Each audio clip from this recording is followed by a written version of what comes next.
Good afternoon, everyone. Welcome to the FTD University webinar titled How to Plan, Prepare, and Forecast for the Rest of 2020. Today, you will learn how to develop forecasting tools to plan the balance of the year, create a working expense plan, and identify current weaknesses in your business. Lynn Switanowski-Barrett, President of Creative Business Consulting Group, will be leading this informative webinar. She has 30 years of retail experience and engages with retailers, e-tailers, and manufacturers to help them create and implement profit improving sales, marketing, and inventory management strategies. Creative Business Consulting Group helps retailers of all sizes understand the opportunities created by changing consumer trends and helps retailers to improve the business outcomes by innovating and improving strategies for today's business complexities. Once Lynn is finished with her presentation, we'll open it up for questions. And if you have a question, simply type it in the question box on the upper right of your screen. And feel free to submit your questions at any time during the presentation. So without further ado, I would like to turn things over to Lynn to begin the presentation. Lynn? Thanks, Emily. You did a great job on my name, I have to say. Usually Switanowski catches everybody, so I really appreciate it. And folks, I swear, we didn't practice that, but I'm from Michigan, so my sense is, Midwesterner Emily's met lots of people like me. So thanks for having me. Thanks everybody for being here today. I'm excited to talk to you and to hopefully share some tips with you about how you can move your business forward in 2020. Obviously, it's a time that is challenging for some people as we move forward. And I have to say, it's been probably not as dramatic, although some of you, you're feeling the effects of what now, right? You had Easter, and that was a big holiday. You had Mother's Day, that was a big floral holiday. If some of you own gift shops, that might be, a situation where your sales are down. But the reality is, we've been in a timing situation with two recent holidays. Now we come up to what's next. We've got maybe less weddings than last year, maybe people not walking in, ability to walk in your shops. So what I really want to talk to you about is, in this space today, sitting in the, if you will, 30,000-foot view of your business and asking yourself, where do I need to go? And maybe understanding over the last 60 days, maybe so there's some processes that were chaotic, not traumatic per se, but chaotic, could have worked better. So how do you plan for those going forward? So let me just give you 2 seconds about me. Emily gave you a great recap. I have been doing this for a very long time. I have been on both sides of the business. I worked for major retailers, and I was a buyer, so I was on that side. Then on the manufacturing side, I worked for large companies as well. And now with my own business, Creative Business Consulting Group, I've worked with the gift industry, I've worked with the floral industry, we work a lot with pets and a bunch of different independent type businesses, much like yours. And you guys are our business. We focus on inventory, we focus on planning, profit improvement. So without further ado, I'm gonna pop in every so often to make sure you're paying attention on my webcam. But I want you to know I started this session with a webcam because that's actually one of our new worlds. And that may be a conversation that you're going to have with some of your customers, or how to do business with your customers. It may be that a face-to-face interaction isn't going to happen the same way, and therefore you need to think about other ways to connect with your customers. So we'll talk about that in a second. But I want to talk about business interrupted, right? Did you have a plan? Obviously, I don't know that many of us could say we were going to come to a crashing halt of business, in February of 2020. And the businesses, and how they've reacted so far and how they're going to react in the future are going to be, I think, a critical part of your long-term success. Maybe some of you were just trying to get to the end and writing it out and thinking your business was adding value and looking to have one more good year. And maybe that was interrupted. Maybe you just opened your business and that was interrupted. So, and now you're saying, what am I going to do? How do I look at sales? How do I maneuver my business? So I think the question that many of us want to ask is, what do I do next? Did I have a plan? And if I could get you to ask yourselves about plans and think honestly how often you think about the future, how often you ask yourself questions, how often you put thoughts on paper to manage your business in the future. The one piece that I want to share with you is your customers aren't going to be necessarily coming back the same way that they did before. And I don't mean that to scare you. I'm just trying to be realistic. You guys have a great web portal. You might have a third-party app, that helps your business get orders. You might have a website that's working, but you have a front door, and many of you have relied on people coming in your front door to drive sales. And this poll is not from 2 years ago. It's from 30 or 45 days ago, talking about who's going to avoid shopping in stores. Currently avoiding, obviously many people, were avoiding. Actually, this was the end of February, so many of the shutdowns weren't happening. But the key is once they open again fully, and we're in the process of that, many of you in your states are in the process of opening. The question is, how many of your current customers will avoid coming into your shop? And that browsing and that maybe impulse buy, like I said, if you have a gift shop, or coming in browsing for picking up some flowers just randomly, or buying a gift for somebody. Will they avoid it? And therefore, how are you going to market to people that are nervous about potentially coming into your business just off the street on a random Tuesday without a holiday around? Even maybe to order, a group of flowers for an event down the road. So I need you to think about, it's nothing you did. It's not that your business is being singled out. It's that consumers are changing their mindset. And the other key, I want you to hear me say this and I'm looking into the screen so you sort of feel my urgency. Your customers are using this time, and even if you didn't buy online before or didn't buy to a level, you've had to buy online now because you couldn't get goods and services. And what that's created is a customer convenience factor that says, this wasn't so bad. I was forced to do it. Maybe I didn't want to do it. I didn't do it before. I didn't have to. But now that I can shop whenever I want. I can make it convenient for me and not for the retail store hours of 10 to 6 or 10 to 5 closed on, Sundays. I can shop whenever I want. And that is something that you're going to have to factor in, not necessarily that you've changed, but your customer has adapted to the convenience, right?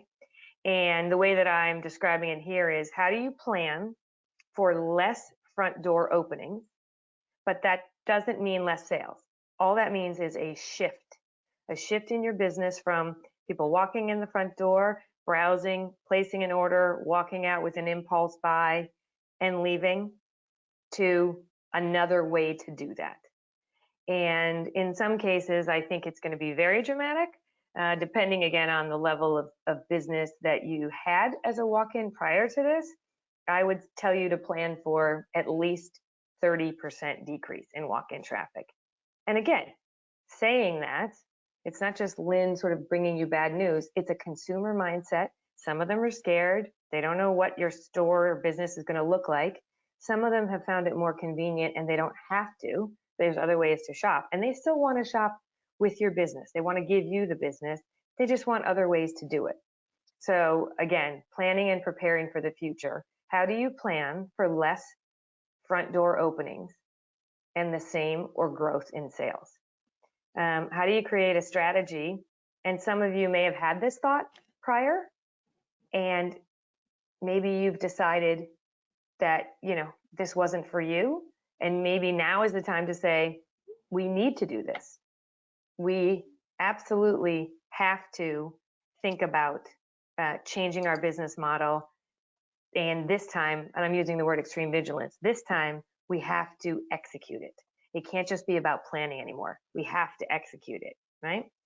And as you move forward, you're the owners of your business. Many of you are hands-on in your business. And how do you focus on, let me see here. Okay, I apologize, everybody. I'm so sorry. I just got a message that says we can't see your screen. Can you see me now? Let's see if we can see it now. Okay, there we go. I am so sorry. Let me go back here and look. Maybe, did you all see this slide? Okay, I apologize for that. Let's see. Okay. This is the slide I was mentioning, how people are going to avoid businesses in the future. Now the question is, how do you plan for less front door openings, as I said, and doing more sales? And how do you create a strategy that has a follow-up, a plan? And that falls on many of you who are on this call today. How do you shift your role?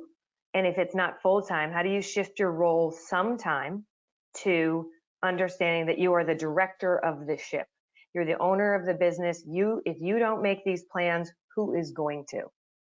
And if I could urge you more than ever, wherever you do your best planning, if it's an hour off of the floor, if it's at night, if it's on the weekend, you definitely should find the time to do that. Let me walk you through what's going on right now. And I think some of you guys are a little bit further along than many retailers. Again, on a traditional floral shop side, if you have a gift business that you've had to close within that structure, you may be further back. But in general, during this time of COVID, everybody all of a sudden went online. Well, you were on site, you were, if you will, online already. The hygiene was internal, people couldn't come in your doors, you were still able to work. You had to do, shipping was relatively the same, but it was the number of people that you could have in your location, right, at any given time. There's also, if you look at the bottom of this, where it's talked about training staff, that's going to be a real key. Did you have so far through these crises, did you have the right employees? Were they really, really good with face-to-face customer interaction, but not so good with computer, interaction and dealing with people via social media and answering people back, when they sent in Facebook comments or Instagram comments? Or did you just not deal with that at all because you didn't have the people? These are going to be other tools for you to think about. How do I improve the consumer process by training my staff to work with customers in other way if that front door is not going to open? And again, customer loyalty goes so far. We're going to really hit a critical point. If you look sort of in the middle of the curve, if you want to call it the bottom there, many people want to support small businesses. I've actually seen some statistics coming out recently, and I think you guys are probably, based on the numbers I heard for Mother's Day, many of you probably were the benefactors of this. People want to support small business. So customer loyalty is there. I'm hearing that there's pent-up demand and consumers want to spend, that the average checks are higher. So maybe your average ticket on an arrangement for Mother's Day was up a little bit this year. Maybe they tipped your delivery drivers more. There are other tools that they could have done. Customers want to support independent businesses, which is great. But now we get to the other side, which is, again, it becomes commonplace to do delivery, to have many options. And when everybody is offering, but free delivery and curbside pickup and easy, convenient ordering in 100 different ways, or at least, 10 to 15, and you are still doing business the same way, what is that going to do to your business? Will they still be able to support you as loyalty? How are you going to update your customers as effectively? They're going to get bombarded. And I don't know if you've started to see, but whether you spend more time personally on social media, looking at pages, following other businesses, whether your emails have become more full because people are sending you, more information on a regular basis. Certainly, if you're on your computer on a regular basis, there's a lot more search engine optimization, and you'll get a pop-up ad for something that coincidentally you were just looking at. So people are doing geo-tracking on websites. So there's going to be a lot more sophisticated tools for connecting with customer. The question I'm asking all of you is, ask yourself where you are, how many ways do you have to connect with customers, how many tools did you have prior, how many tools have you implemented over the last, let's call it 75, days, 90 days as you've started to go through this. What's worked? What's been problematic? And frankly, what other work do you need to do to keep up those new habits, to make them part of the ongoing health and well-being of your business? Again, back to, if that front door isn't going to open as much, again, no fault. And it's actually not a punitive measure. Ironically enough, I did a trade show in Orlando the middle of February, actually the 20th of February. And I gave a seminar, not this one, but I gave a seminar that talked about modern marketing approaches. And this was for a group of independent stores. And I said to them, you have a choice, you can listen to me or not, but what is happening is as customers change their tune and they want more convenience, you can't think of it as punitive that they don't want to walk in your front door. They are busy. They want to come into your store and have a great experience 1 out of every 5 times. And they still love you. They want to order from you those 5 times, but how they order from you may look different. And I'm urging all of you, at this time I had said to them, I'm urging all of you to continue pushing forward this thought process. And lo and behold, I get emails. Did you send this to us? Did you jinx us with this? But again, it was pent up consumers driving the bus. Even when I was first planning this webinar with the FTD organization, and we were talking about the need to modernize your businesses in some way, that's been pushed forward much faster because of what's going on with COVID. So I appreciate you actually get to choose whether you want to sort of take this information in, but my hope is you'll understand it's for the best well-being, and even if you're ready to sell, the well-being and the future value of your business. You know, wherever you are in the business cycle, new, existing, you know, or ready to leave, making a business that's modern for as many customers as possible, and it is as convenient as many customers as possible, will add value. So let's talk about, again, how do you go forward from here? I don't know what you've been able to implement. Maybe it came so fast and furious, and with Easter and Mother's Day, you weren't able to augment any new delivery options. But if you have, can you make them regular? If you haven't, here are some things that have become really, really special to, I think, customers and are worth noting for your business. Again, depending on the age of your customers. Special shopping hours for older customers. Again, if they're scared to shop, could you look at special shopping hours for certain groups of people, healthcare workers, you know, older people, clean on a regular basis, have them come in early so that they can still get the experience, but be more safe and secure in what they're doing. You know, we think of it as a grocery store, that everyone loves that idea, but what about your business? As you reopen, can you create a special environment and tell people about that? Personal shopping. Pick up the phone and I'll walk you through with a FaceTime option or a Skype option or a Zoom option. I will walk you through the store. If you've implemented Zoom as a shopping option, sort of, or GoToWebinar like we're talking about here today, you can change your background and set up your background to be the store and have it feel to your customers like they're shopping in your store and that they're sitting among a beautiful garden of flowers, which is what they want to feel. The only thing you can't deliver is the scent, if you will, but you can deliver a lot of the aesthetics and the feeling of being in your store. And again, maybe some of you have, but those are things that are really inspiring customers. You might see some, you know, TV where you see a background and someone, you know, it's a library as opposed to my 1-bedroom apartment in New York City as a news reporter. I'm seeing on my feed, I'm working with a lot of retailers, obviously. That's the work we do. And, you know, we've changed all our Zoom backgrounds and it makes a huge mindset different for customers. They feel like they're in the store shopping.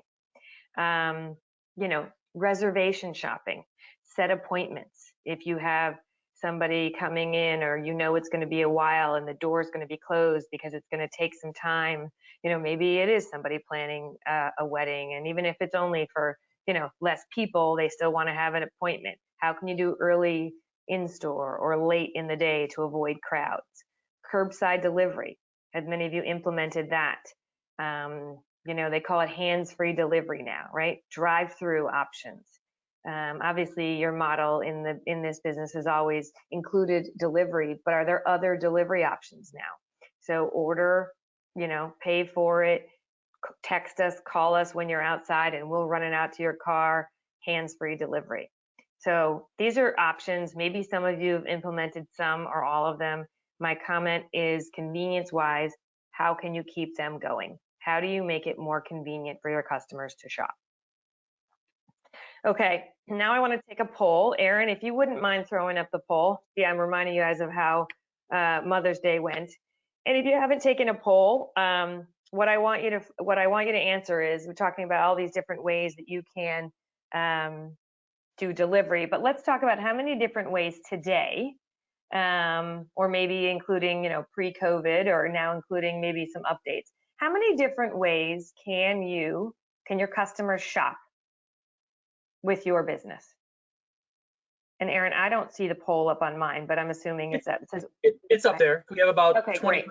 20% voted so far. All right, everybody, put in how many different ways. Don't worry, we can't see you. How many different ways? Count all the different ways. So things like you answer the phone, you have a website, you do social shopping, you can shop on your Facebook, right? Facebook just announced today, as a matter of fact, Facebook Shops, so you can link your shop there. Instagram, texting, Skype calls, right? These are all different ways that your customers can communicate with you. Obviously, the traditional ways are, a phone call, right, into your business. Maybe some of you still take a fax. I don't know. I'm gonna, one more second. A, B, or C? 1 to 3, 4 to 6, plus 7.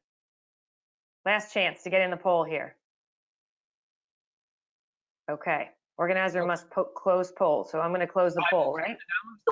So Lynn, we had 38% voted. Okay. So you guys were all waiting to see everybody else vote, huh? Right.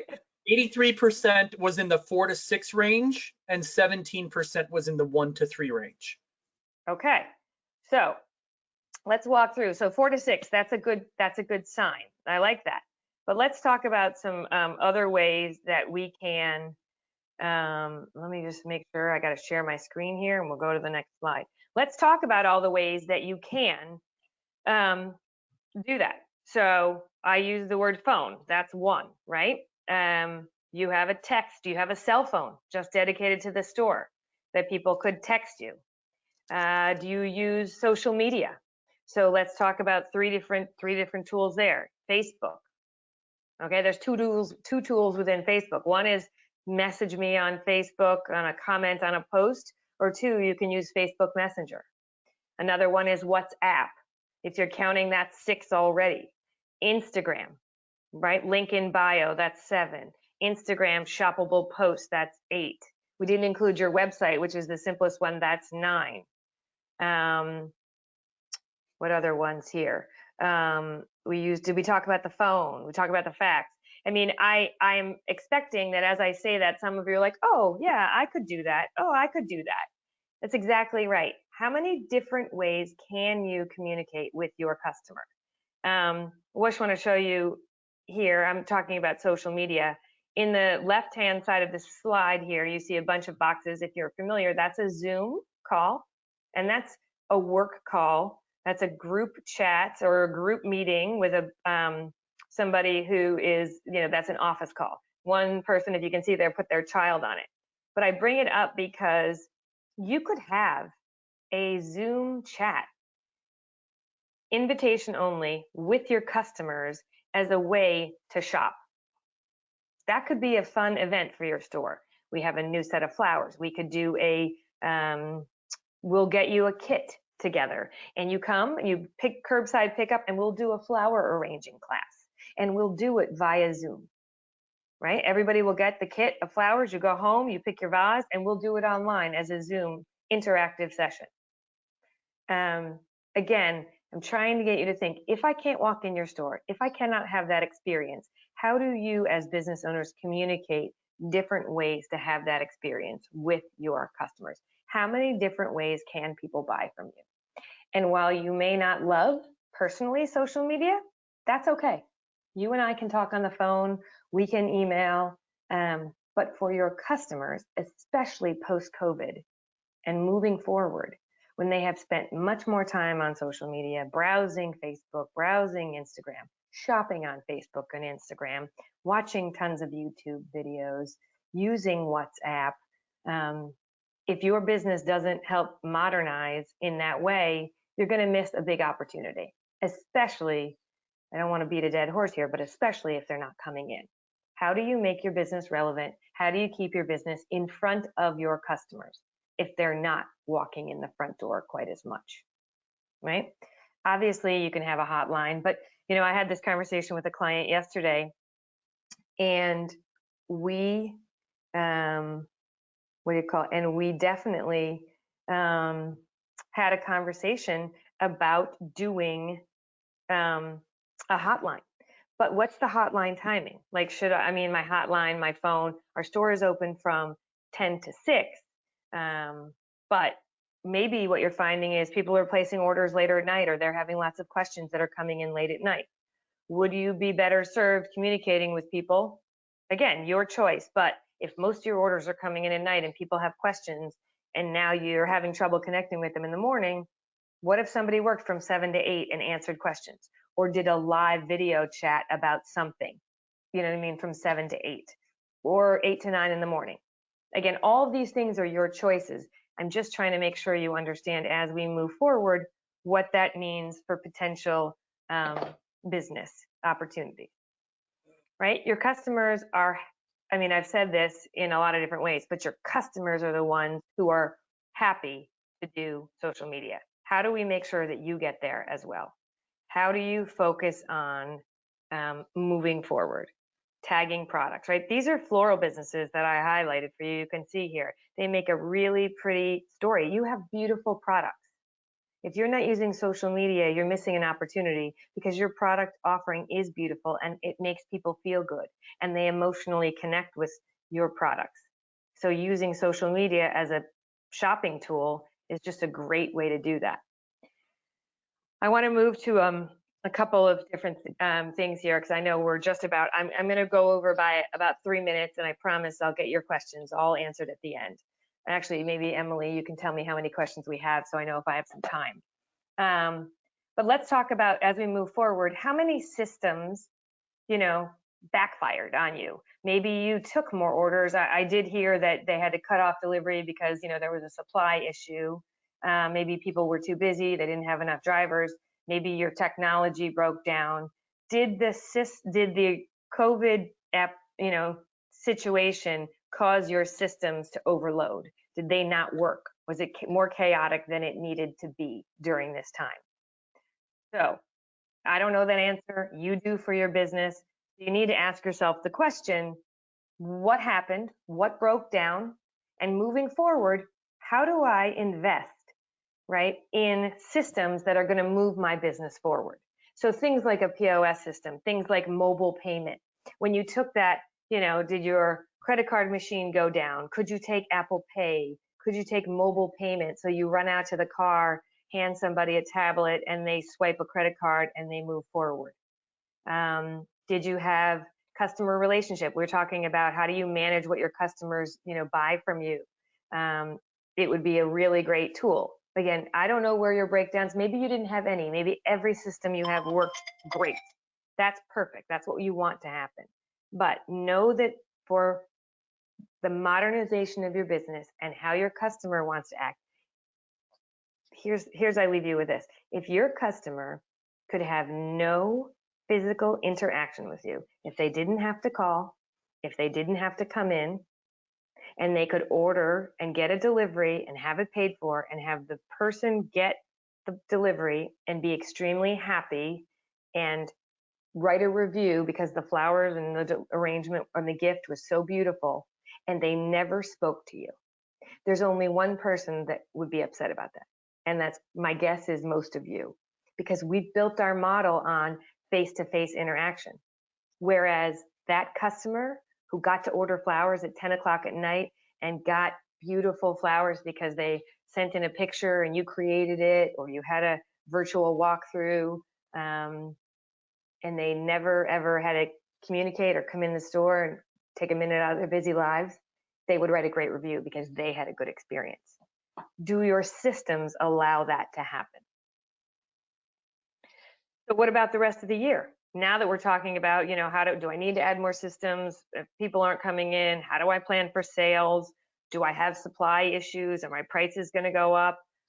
From a wholesale perspective, what does that mean for profits? What I want you to understand is managing your business on a day-to-day basis requires involvement in the numbers. How much are your expenses? Do you know what they are? I'm sure many of you get a P&L, an expense report from your maybe bookkeepers, maybe some of you do it yourselves. Do you live by it?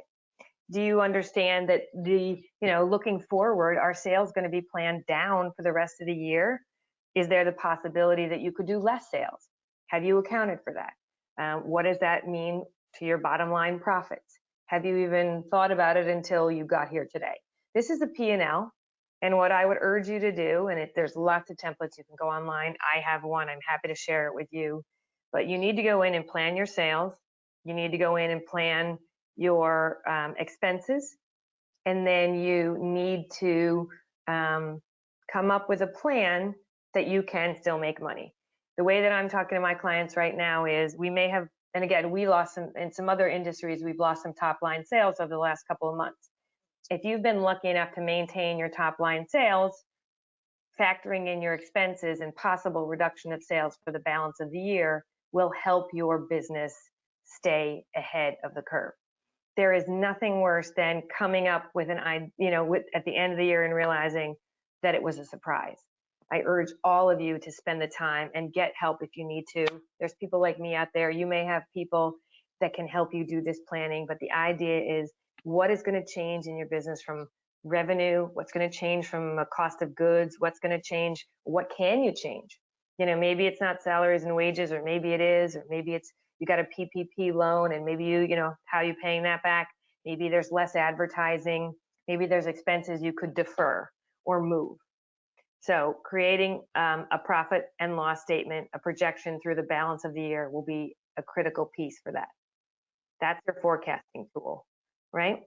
And then cash flow. Those are the two pieces. If you could create, a daily, or not daily, but a monthly expense plan, and then a cash flow, where your sales coming from, who do you owe money to, what does that look like from a cash in, cash out perspective, so that it is not a surprise.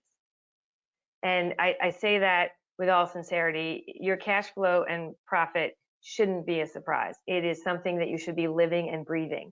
And I know it's asking a lot of you, and some of you know your businesses inherently, and you know that today was a good day and yesterday was a bad day, and that's great. But from where you move forward now, as the business gets more, not just your business, but as other businesses get more sophisticated, I don't want you to get left behind.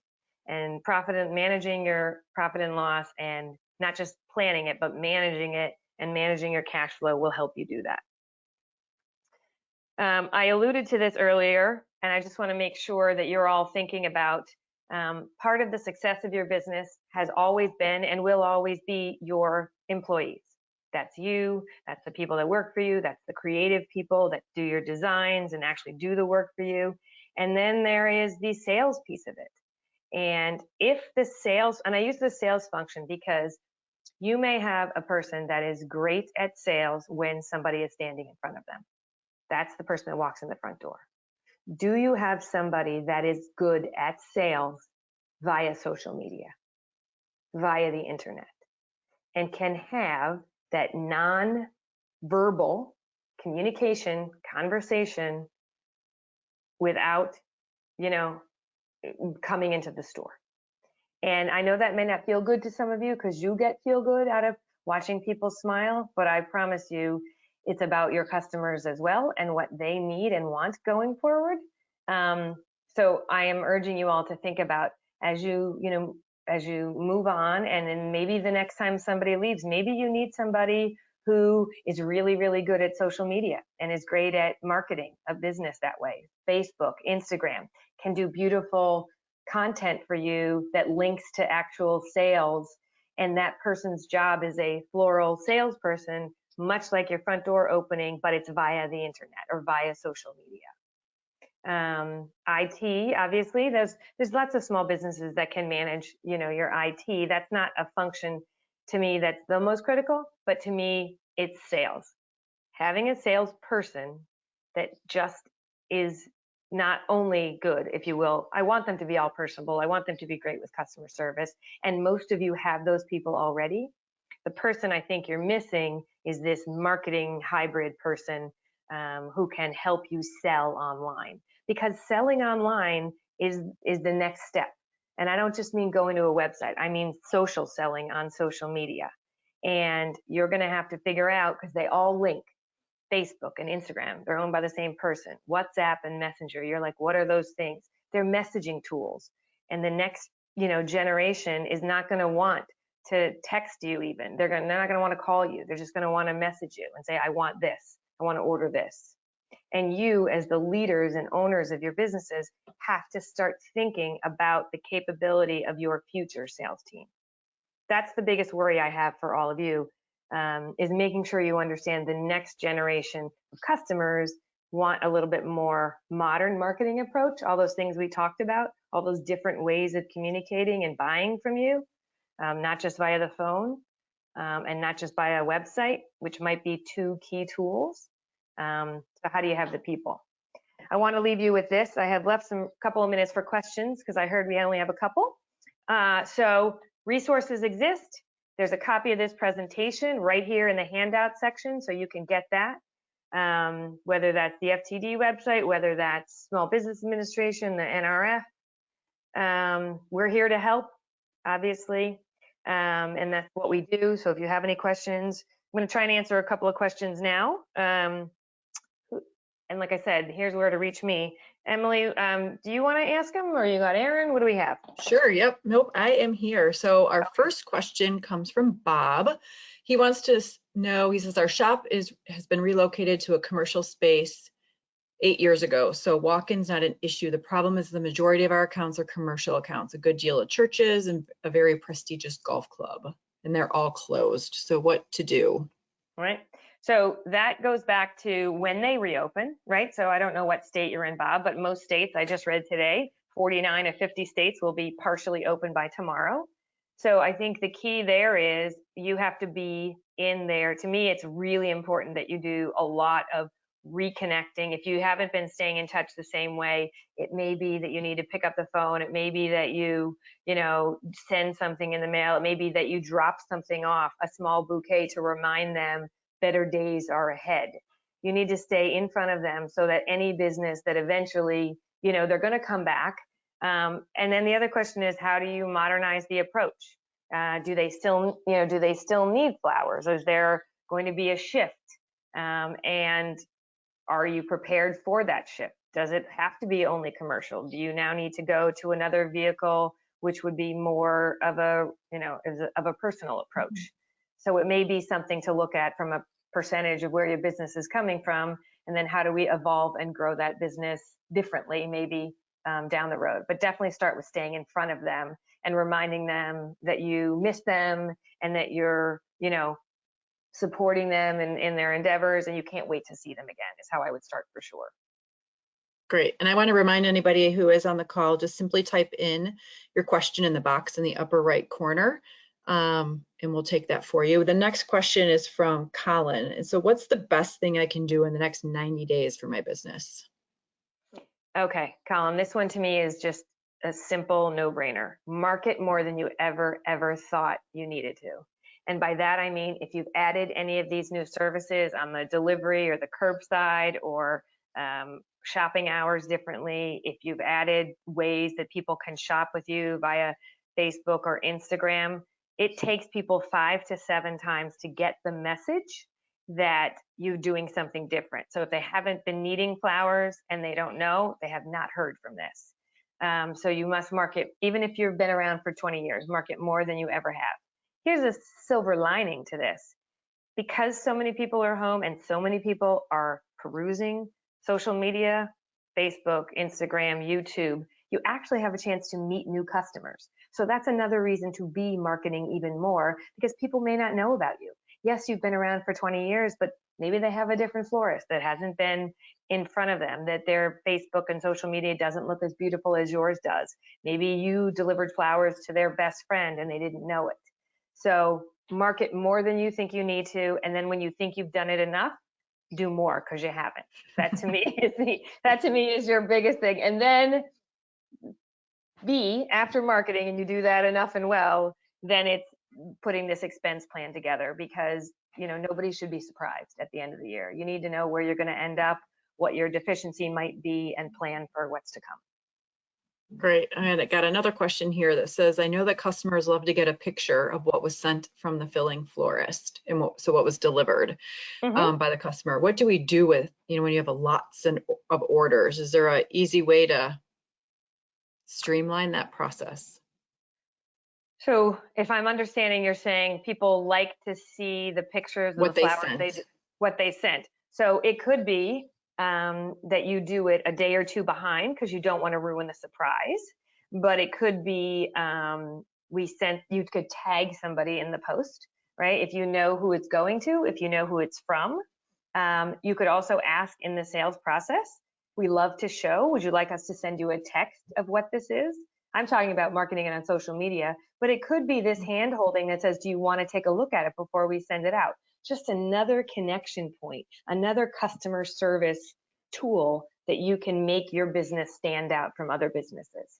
But certainly beyond the text, then I put everything, it's everything from how a fast forward video of how a derangement is made, to it being loaded into the truck, to it being hands-free delivered, at someone's front door, to maybe taking, an appropriate socially distanced step back and taking a picture of them surprised when they're getting the flowers. That's the experience you want to create, the whole process from beginning to delivery. And what the money shot, if you will, is the smile on someone's face when they got it, that you can deliver using a video. I got one last question for you. So how long until retail businesses should see customers walking back in the door like they used to? I give whoever this person is, I give them lots of credit for being ready to go back to the way things were. 2 words, this might be our new normal. I am telling you that 30% in other industries, I would use the word 50% reduction in the number of people coming in the front door. So good for you on the floral side. I think maybe it'll be less. I think you have to prepare for the fact that even when we're done with this, if it's a year or 2, and I know we're all banking on a vaccine and life is going to go back to normal, but part of it is this fear factor of what happens if, could it happen again? So if you think about it from the perspective of, I'm going to plan for the rest of 2020 to be different, and frankly, maybe at least a year from now, and what do I need to do to make sure that my business stays relevant during that time? Keep in mind, your assumption is in that question, I think, that people will want to shop the same way. And I think hopefully you saw me today present a couple of concepts that say the customers are actually liking this a lot better. And honestly, more than the retailers are. Customers like the convenience piece. So if you were to say the new normal is customer convenience becomes much more important, I'll give you that one. That's absolutely the case. How do you make your business, I'll leave you with this, how do you make your business more convenient than ever to anybody that wants to buy flowers, gifts, or whatever you sell, plants, whatever? How do you make your business as most convenient as possible? That's going to be your new normal. Great. Well, thank you so much, Lynn. It looks like we need to end today's session. If you missed a portion of the webinar or you want to view it again, we will have it on demand on our FTD Mercury Network Florist YouTube channel. We'll also send it out to you in an email once it is recorded. We will send a brief survey, so please fill that out and return it to us. And our next webinar is going to be on Tuesday, June 9th, titled Social Strategy, Paid versus Organic. So we're going to discuss how to build organic and paid social strategies, and then also tips on how to maximize your ROI. So registration is already available, so please reserve your spot. Again, thank you, Lynn. And absolutely, everybody. We enjoyed having you, and this concludes today's webinar. All right, thanks everybody. Stay safe and have a great day. Bye.